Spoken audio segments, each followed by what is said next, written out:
The views and opinions expressed in this podcast are those of the hosts and guests and do not necessarily reflect the official policy or position of the podcast platform, its affiliates, or even the hosts. The information provided is for general informational purposes only and should not be taken as legal, financial, or professional advice. The host and guests are not liable for any errors of omission in the content, nor for any losses, injuries, or damages arising from the use of the information provided. Listeners are encouraged to seek professional advice relevant to their specific circumstances.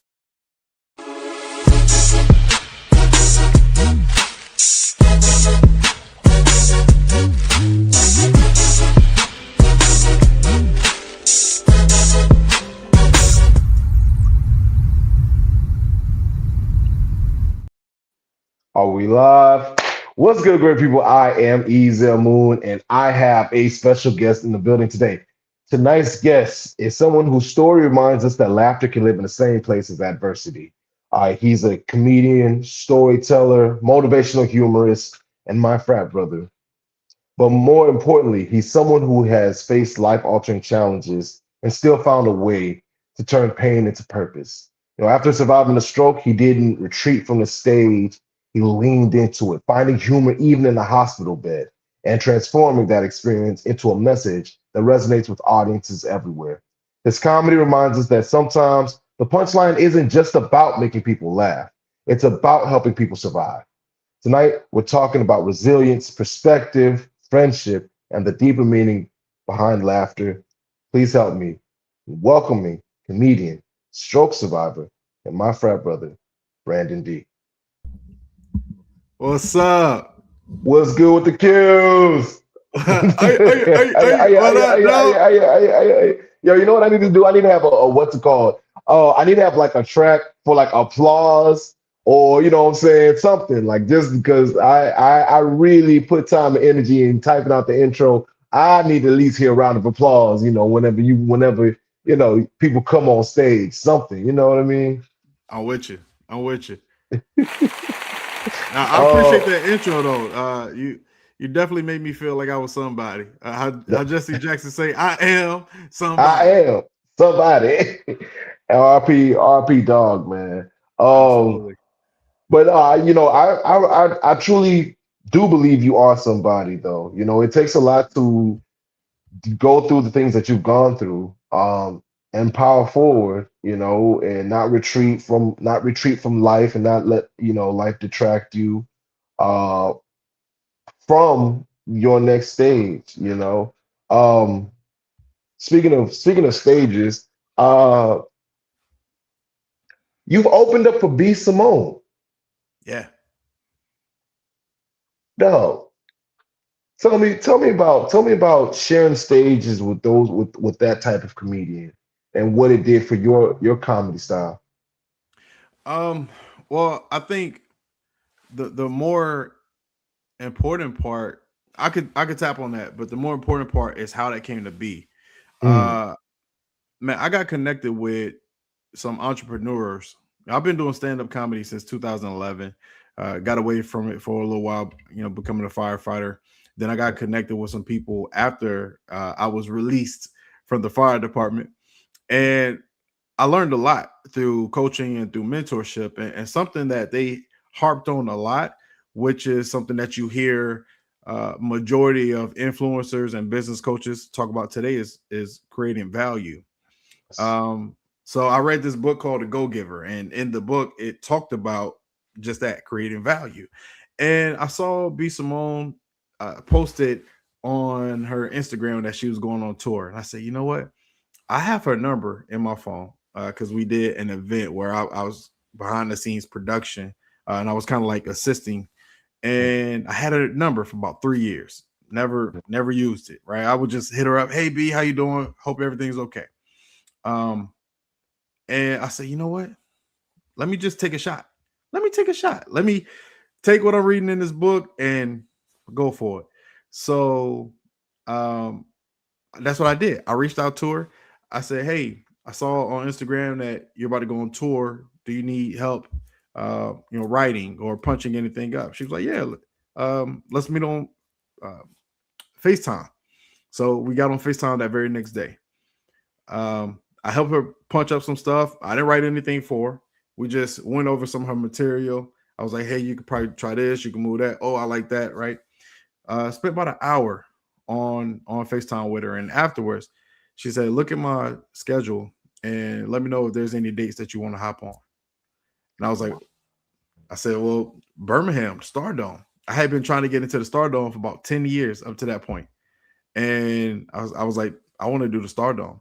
So a door that had been closed to me for about 10 years, just because I put myself out there to provide value the best way I could, boom, that door was open for me. So ever since that moment, I've really applied that to a lot of how I moved in the industry since. Is like, how can I provide value? Of course, I want to blow up. Of course, I want somebody to put that battery in my back and take me to the next level. But I have to think unselfishly and think, what can I do to help that person and their mission?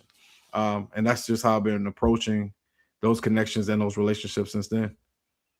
Dog, it's so interesting that you say that, because you have a quote, I where you there was a piece of content that you created where you said you have to mind your mind, because of the fact that your thoughts, tend to become reality. You were thinking of, oh, hey, how good would it be, because you knew people that were working with Ti, and as far as the haha, I forgot my haha was and Hi, you knew Mafia. two haha mafia, I apologize, and you knew two of them, and you were like, well, man, well, how cool would it be if they would have reached out to me, but eventually somebody did reach out to you. May not have been that particular opportunity, but opportunity presented itself. Talk to us about times in your life where you spoke more things into existence for your future, and what are you speaking into existence today? Yeah, I could give you a recent example, and I can give you an example some years back. Example number one, I was looking at on Facebook, saw one of my buddies from high school, and I just randomly thought about the young lady that he dated back in high school, and I was like, I wonder how she's doing. The very next day, I ran into her. I hadn't seen her in 15 years. Wow. Very next day, ran into her. But one that's even freakier. I remember when DC Young Fly first got going, and he was really blowing up online. I'm a hater by nature. It's just I have a natural propensity to just hate, right? And I saw DC, and I'm like, man, he ain't funny. Yeah, he ain't funny. But then he got on Wild 'N Out, and I found myself dying laughing watching him, and I'm like, all right, he funny. And I said to myself, if I ever get a chance to meet him, I'm going to apologize. That very next day, I'm out driving Uber. Guess who gets in my car? Don't tell me it's DC on Fly, dog. Young Fly. The very next day. Wow. It blew my mind. So I told him, as soon as he got in the car, I said, hey, man, I owe you an apology. He was like, for real? What for? I said, because I watched you from afar. And I saw him when he was coming through the ranks of stand-up comedy. He was doing Cloud 9, hosted by Tyler Chronicles. Like, I watched him move in the stand-up world, and I saw him move online.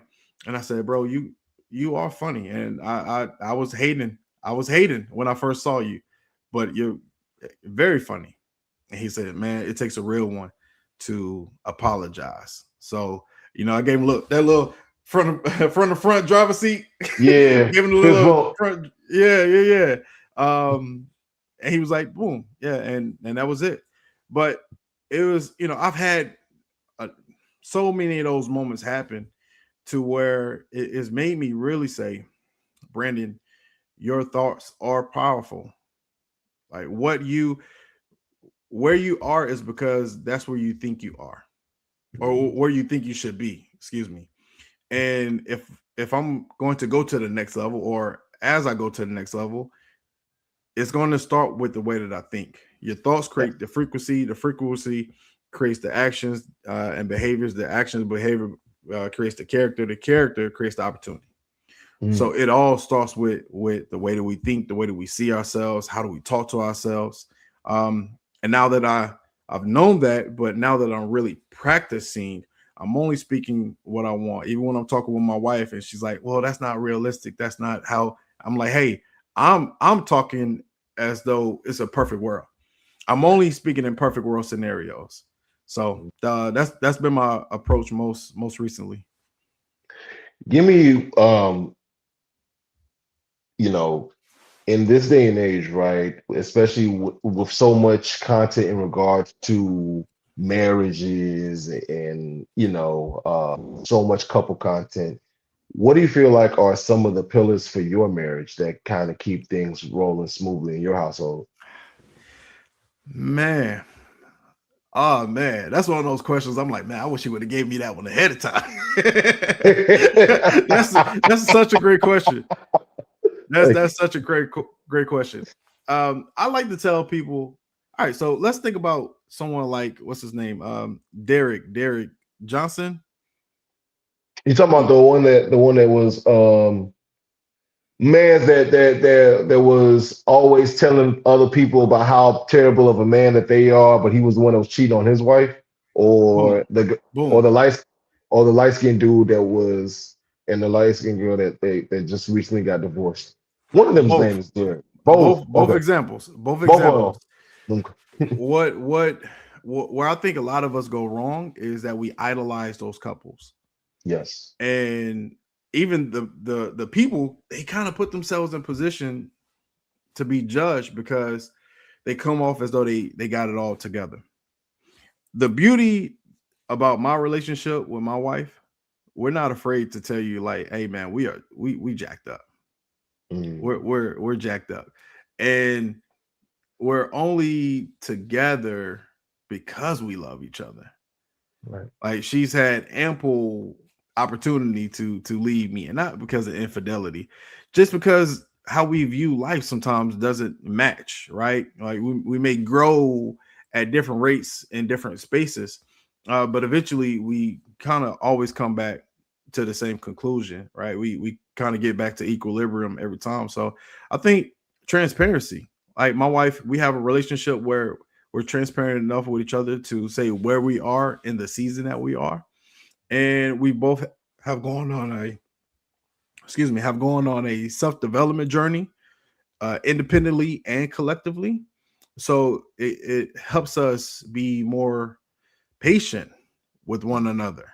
Like she's really patient with me, more patient than what any other woman probably would be if they're looking at like social norms or whatnot, because I don't fit in the box of social norms. Yeah. So I think that's what the pillars would be. It would be patience, transparency, and we love to laugh.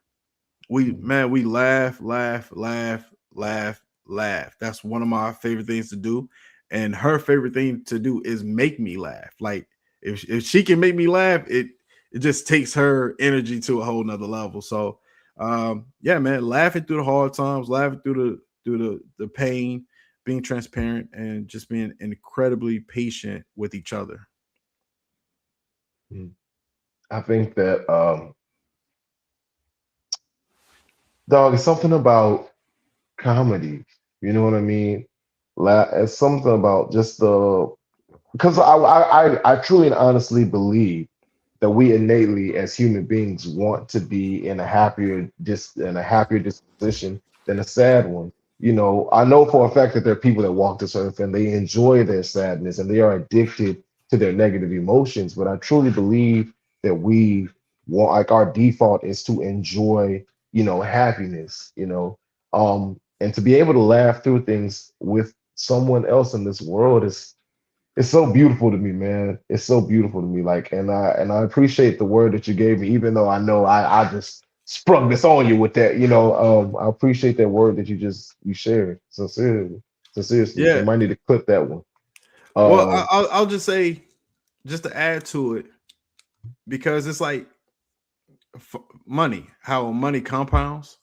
right, The longer you're with somebody, the longer the funny compounds, right. because you start to develop your own language, your own references, your own inside jokes. So there's things that she and I can laugh at that most of the time people have no idea what we're talking about. Sometimes if you watch a lot of Martin, you know what we're talking about, right? Rhythm spoons. Hey, we were laughing about that last week. We were just laughing about that last week. Yeah. Oh my god, because we were actually talking about somebody else, and we was like, man, he's slow. He was like, rhythm spoon. Yeah, so it's certain things that sometimes other people get it, but yeah, we have compound laughs just from spending so much time with each other. That's good. We love a good compound laughter. You know, dog, I gotta go into some of the things that, more of my research that I've done. You've described yourself as someone who found the punchline even in a hospital bed. So I asked you, what does humor allow us to see about life that seriousness sometimes hides? I remember when I lived in LA, and this is before I even knew I was going to be having kids that early. But as I was thinking about lessons I wanted to share with them, one of the first things I remember was saying, before you go to God, laugh. Because even though God accepts you having a heavy heart, sometimes you don't always have the clarity of mind to communicate with him what you want to communicate with such a heavy heart. So, and I was, heavy in the comedy streets. And that was a lesson that I wanted to give the kids. But as you go through life, can I say that that's a lesson I gave? No. I'm going to God many of days, many of nights with a heavy heart. But what I can say, in the moments where I recognize, oh, you're feeling dark, you're feeling gloomy, maybe you need to take a step away from the serious and go laugh at something, right? I used to, whenever I was in my depressed states, I would go to News Anchor Fails on YouTube. Some of the funniest stuff you ever seen in your life. Yo, you remember the one with the old dude? He started cussing because that bug that flew into his mouth. Absolutely. Absolutely. That's probably one of the ones that set it off for me. That's one of the ones that made me say, oh, there's something here. But you could watch an hour of that, spirit lifted. And you're not necessarily laughing at anybody. It's just you're laughing at the reactions, you're laughing at the flops, you're laughing at the weird things that just randomly happen. And I've done that enough I haven't done it in quite some time, but at one point I did it enough to where it could pick me out of that negative space long enough to go do the work that I needed to do to keep myself from going back into that space. So yeah, that would be my take on it. Yeah, I appreciate that take way more than you know. Way more than you know. Wow. Prior to us going to commercial, I do want to get into this. Many people define themselves by what happens to them. And you have an amazing title for your comedy right now that I keep laughing. But after your stroke, how did you decide who Brandon Dee would be moving forward? I don't even think it was a decision afterward. I'm gonna use the word post haste, right? Is that how to? Yeah, okay? That's a good one. That was a good one. You did that. And that boy been reading. That boy good. That boy good. But yeah, so it wasn't necessarily a decision after the fact. I remember being, and I talk about this on stage, but I remember being in the ambulance, my second one, because I went to the first hospital. They had to give me an experimental medication and send me further north because there was no neurologist at that hospital, and I could potentially bleed out. So just in case, they sent me somewhere else. And I remember headed to that next hospital. And things are calm at this point, but still is like that lingering thought in your head, like, man, I could bleed out on the brain. Wouldn't even know it. Like, I could die in the back. And by the time they open it, they're like, we didn't make it. All right, what you want to eat for lunch? Right. I know the vibes. I used to be a firefighter, so I know how this goes. Right. But I remember saying to having a conversation with God, I said, hey, if you let me survive this, all the dreams, goals, thoughts, ideas, aspirations that I have, I'm no longer going to hoard them. I'm going to empty the clip. So I have loads of stand-up comedy bits that I want to do. I probably have an equal amount of motivational talks that I want to give, right? Like movies that I've watched that I'm like, oh, there's a message. Things that have happened to me where it's a funny, embarrassing thing, but I can find a message. And I have so many of these that I've just never put out because it's like, am I a motivational speaker? Am I a comedian? No, I'm just me. I'm just me. And I accept that I'm just me. And in the back of that ambulance, headed to the second hospital, I said, if you keep me, I'm gonna give it everything I got. Like I'm putting it all out. It doesn't matter the packaging. I'm just gonna find a way to get it all out. And that's what I've been doing. So if you look at my IG, I on title says comedian, but the way I view myself as a motivational humorist. I want to be funny. I want to be cutting edge, down, raw, and dirty funny, but at the same time, the value that I provide is having these kind of conversations where I can share real life things and I can talk about mindset. I can talk about perspective. I can talk about paradigm shifts, just packaged in funny candy. But I want to make sure that I could provide the medicine. So in the nutshell, to answer the question, I remade that commitment on my way to that second hospital. And, by the time I got there, I was already thinking about the jokes. It's a blessing to have you here, dog. Sincerely and truly. It is a blessing to be sitting and speaking with you today. And Thank you. I know, even you may not have known, you may not know, but even in how you've answered some of these questions, you've spoken the word over my life. When we come back after this commercial, we will continue with this interview with the motivation humorist himself, Brandon Dee. Commercial. WSAN Radio, the soul of America and beyond. Join DJ Ron G and the WSAN crew every day for the Ron G Morning Show, Funk Friday, and Gospel Brunch Sunday.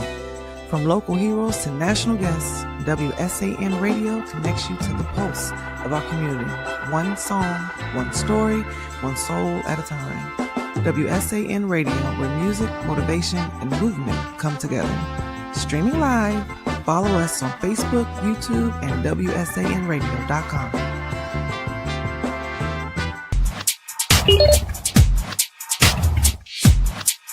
Got me together with this two-piece. It's the good leggings, no see-through business.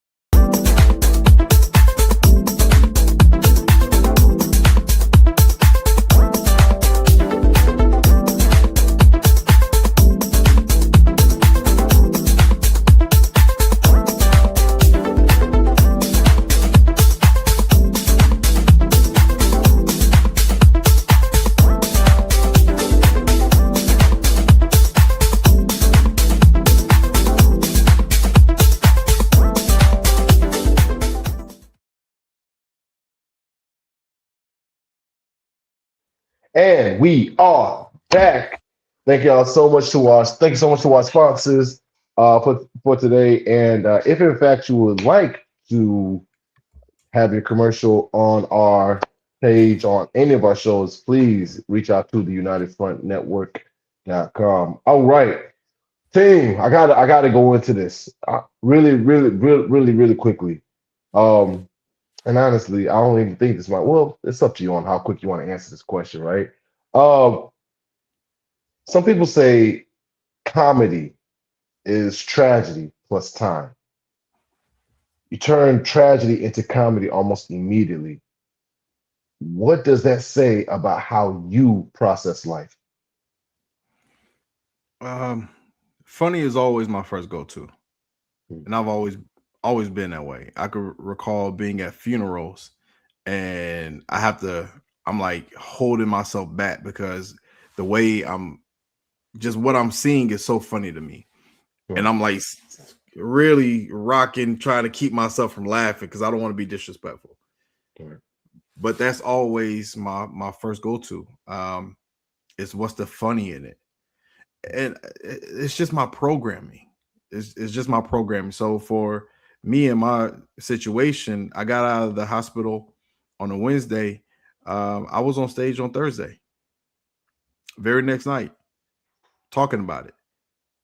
And for me, it's so crazy. I remember being in LA and someone said comedians are the worst because we love it when bad things happen to us Mm.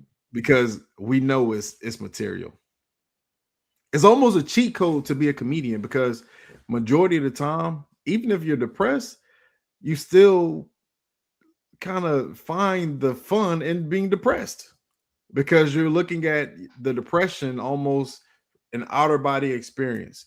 So my situation, I was looking at everything that was happening. The nurses were coming in every 30 minutes. They wouldn't really let you sleep. And it got to like, so you have to hold your arm up, open your eyes, pick up your leg, pick up your other leg, throw up your other arm, right? It got to a point where they weren't even telling me what to do anymore. I was right. And and even as I was doing that, I'm like, oh yeah, I could do this on stage. How can I do this on stage? Well, I'm gonna have to put the chair like this, but then I'm thinking, how do I act this out on stage? So yeah, just I process everything as a joke. But I also ask myself, okay, is there a message in it? Is there a message? And for me, people don't believe it when I say it, but the stroke literally was probably one of the best things to ever happen to me because one, it uh, showed me that I had a medical condition I wasn't aware of, which is a PFO. It's a hole in your heart. So I had a blood clot that went through that hole, went to the right side of my brain, shut down the left side of my body. And I've had this my entire life. Little league football, high school football, D1 football, firefighter, pledge and frat. Had it my entire life. Back flips, front flips, like my entire life. I've been rough and rugged, doing a bunch of crazy stuff and never knew it. So it brought attention to a medical condition that I needed to know about. But at the same time, it gave me, it kind of gave me my soul back because I think for a while I was getting on stage trying to be funny for the sake of being funny, and I just couldn't. I had thoughts and ideas, and nothing was coming together. Then having a stroke, like I said, got out of hospital on Wednesday, got on stage Thursday. My guy Jordan Jackson, he's known me majority of my comedy career. He saw my set that night, and afterwards he said, "Man, I've known you maybe 10 years now, and I've seen you hundreds of times. That's the best I've ever seen you." First off, a stroke. And I think because there was a level of connectivity that I was missing that the stroke provided me. So, yeah, one of the best things that could happen. In your expert opinion, right? Because you've been doing this for quite some time. Um, top five comedians. This is just my personal list, correct? Yeah, Brandon, and because I spit hot fire. Myself off the list. Yeah. It's so funny because my daughter, I was like, "Who's your favorite comedian?" She was like, "You," right? I was like, "Yeah, Wow. I'll raise you well." But yeah, taking myself off the list, I'll run it down based on the phases of comedy that I've gone through. So I Ooh. would say phase one would be Martin Lawrence. Okay. I was a little kid, rent a spoon, right? all, Yeah. all all of that stuff, just that my personality is 75% Martin Lawrence on that show. Okay. That's 75% of my personality, my mannerisms. I'm Martin through and through. It's funny that you say that because it even because even with sitting with you, right? I feel comfortable enough to like make little jokes as we're talking. And I truly and honestly believe that Martin, while on that show, literally brought out the funny in everybody that was because I mean there was so much that was improvised, right? I Oh really yeah, believe that he brought out the funny inside of everybody that was around him. But go ahead, dog. I agree. He did. So yeah, Martin. When I saw Bad Boys, that's where I was like, this is what I want to do. Mm, Will Smith was a huge part of that as well, but he's not a comedian, so I'm not going to put him on the list. right. After that, I would say Kevin Hart. And I know that's a controversial take, but here's what it is. When I was in college and I had just had my second concussion, I knew I wasn't going to be playing football anymore. Like in my spirit, I knew I'm not playing ball anymore. I came across Kevin Hart's Seriously Funny. Yeah. And so when I was a little kid, I watched Martin, You So Crazy. Yeah. And then I watched Kevin Hart's Seriously Funny. And when I watched You So Crazy, I said, I want to do that when I grow up. When I watched Seriously Funny, I said, I got to go do it. Like watching Kevin Hart Seriously Funny gave me, I was laughing, but it gave me anxiety at the same time because I felt a pull that I was like, this is what I'm supposed to do. I have to go do this now. It was almost like Kevin Hart challenged me from the stage of, hey, you see me living the life that you want to live. You know that it's real. You know it's available. You got to go do it now. So Kevin Hart would be my number two. When I lived in LA, uh, Los Angeles is very different from the South. So I was introduced to just different ways of thinking. And I started becoming more artsy fartsy. And I got into Richard Pryor, and I read Richard Pryor's book, uh, Prior Convictions, and I also watched his comedy special. It's on YouTube. Not a lot of people know this, but it's called Live and Smoking. Yeah, dog. I know it. My man, That your first three that so book, far killing. Yeah, that that yeah. that book, and that mini special just set the foundation for where my comedy would potentially go. While living in LA, I was on the scene and I met a guy by the name of David A. Arnold.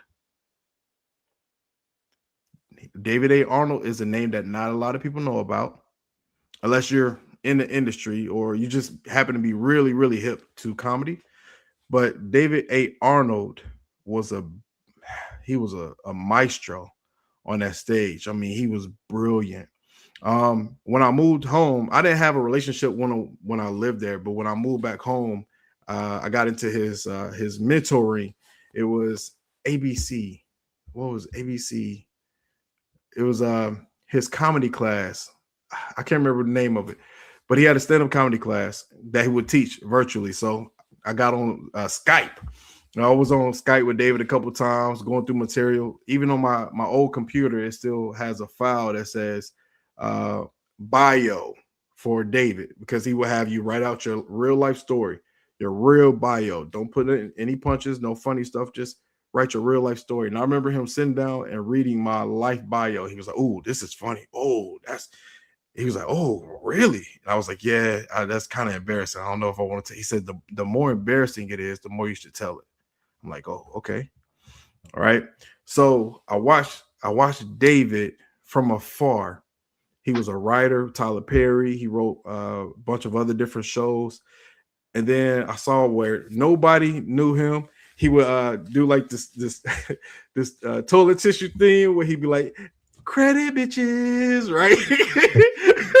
So it's like I saw him just throw stuff at the wall, trying to find his lane in a digital space. Everybody knew him as a man on stage, but online, you got to blow up online, right? And I saw him figure it out. He started doing stuff with his wife, his kids. People started to gravitate to him. He got a comedy special called Fat Ballerina on Netflix. He did it. It was incredible. Then he came with a second comedy special. I can't remember the name, but he went home. He went to his hometown. I think it was Kansas City. And you just kind of watch. It was a documentary / comedy. And it was just like, wow. And he was selling out tours. And he was about to go on theaters. And then he passed away. Oh. And when he passed away, man, it broke my heart. And I remember because I was headed to Florida that following morning. And it was right around my daughter's 10th birthday. I remember looking at my phone, watching him on IG. And he had his family. He was talking about how he had sold out theaters. And I'm like, man, wow. And, I'm a hater. But I had nothing but love and respect for David A. Arnold. And I'm like, man, he's in his 50s. He's been going at it 25, 27 years. He's finally starting to pop. If he can do it, I can do it. I got time. And I went to sleep like calm. And then I did the number one thing you should never do. When I woke up, I immediately grabbed my phone and went to Instagram. David was the first thing I saw when I went to sleep. And when I picked up my phone, it was the first thing I saw. It said, RIP David A. Arnold. My heart sank. Because I'm like, that's not how the story is supposed to go. Like, the story is not supposed to be you rise, and right before you about to it's over with. And that has stayed with me to this day. And I think the biggest thing I hate about it is that the world at large won't get to know David A. Arnold the way that David A. Arnold would have deserved. I think about his wife, I think about his kids, Julie and the girls. And it's just like, sucks, really sucks. So that's my number 4. And I'll close it out. Say my number 5 is a young man by the name of Ali Sadiq. Oh, that's my number 5. That's my number 5. Absolutely. And the thing about Ali, this is why podcasts are so incredible. I first learned about Ali Sadiq, I feel like almost 10 years ago. It maybe not that long, but maybe 7 years ago when he did Joel Byers' podcast, Hot Breath. He did an episode on Hot Breath. I feel like he did too. But the first one, when I heard his jail story, and I'm like, oh man, this dude he's dope. So I just kind of followed his rise, right? And then he did This Is Not Happening, or he told Mexican Got Boots. Yeah, that's the one that blew him up. That's the one. Hey, that story still gets me. Yeah, that's the one. And now to see what he's done really on his own, how he has taken it in comedy. Stand-up comedy has always been independent, but he's really put a stamp on it as independent stand-up comedian. So to see how he's moving, and again, there's someone who's been doing it for some time, and now in his early 50s, he's really like he's blowing up. It kind of reminds me about David A. Arnold when I'm like, okay, I got time. Just put the work in. But I would say those 3 people in that order have been the most influential comedic voices on me in totality. I love it, dog. I love it. I want to get into the goal of the show, the reason why I do this, which is philanthropy, garnering support from the audience and putting it towards a charity or nonprofit that you care about. What charity or nonprofit would you like to spotlight today? Give a shout out to, and why is the Positive Faces so important to you? Yes, sir. I'm going to go with not the one-on-one. I give full screen. Yeah, I'm going to go with the Boys and Girls Club of South Alabama. And Sure. the reason I'm going with Boys and Girls Club, when I was in college, the young bruhs on the Yeah. yard, I participated in Boys and Girls Club. Mm. And it's actually one of the things that still eats at me today because I wasn't a good big brother. I had my own hiccups, my own things that I was dealing with, and I wasn't there for the young man the way I would have wanted to have been. And funny enough, he's grown up now. He went to JSU, same college. He lived in the area, but he went to JSU. He's doing well now. I think he's studying medicine. I wish I could say I had a part in that, right? But uh, the Boys and Girls Club, being South Alabama, that's where I'm from, Mobile originally. I want to eventually be able to not just send people to that platform, but eventually be able to be a real face and a pillar in that community. And because that's something that just it still haunts me. It's like unfinished business. Um, so that's why it's my selection. Amen. Amen. Well, you will get that opportunity. You will be a pillar in that community. I'm speaking that over you, and hopefully those who are underneath the sound of our voices, they are inspired by your story, by your words, to not only uh check out your content and your stand-up, but also to donate the time, energy, and effort to the Boys and Girls Club in South Alabama. Dog, I want to say thank you so much for joining me this evening. Before we close out, though, we like to leave with words of wisdom for the next generation. So I want to ask you, what words of wisdom would you have for someone who is literally someone who's at that point in their story where, because I know someone right now who is at this point in their story where they're transitioning from football and going into being a firefighter. What words of wisdom would you have for that person? Take everything that you've learned as a football player right into being a firefighter. Because even though firefighting is not a sport, the environment is very much still the same. Is team building. You have to rely on uh, your teammate to make the right tackle, make the right play, make the right catch. Well, it's even more important as a firefighter to um, rely on the other person to do their job because lives are depending on it. So don't be that guy. That would be my number one. Don't be that guy. Don't be the guy who's the weakest link who puts everybody else at risk. And as long as that guy or gal goes in with all the enthusiasm and hope, and they stay focused, they stay locked in, and they become a student of the craft of firefighting, EMT, they'll be perfectly fine. But everything that they did well in football, just take it right over into being a firefighter and can't go wrong. Amen to that one. Amen to that one. Tim, I want to say thank you so much for sitting with me this evening. I'm speaking nothing but life, peace, and blessings over you as you continue to move forward. When's the next time that somebody can come support you, come watch the show? When's the short stroke? What's going on? When can we when and where? So we're March 26th. We'll be in Birmingham at True True Story. Yeah, True Story Brewery.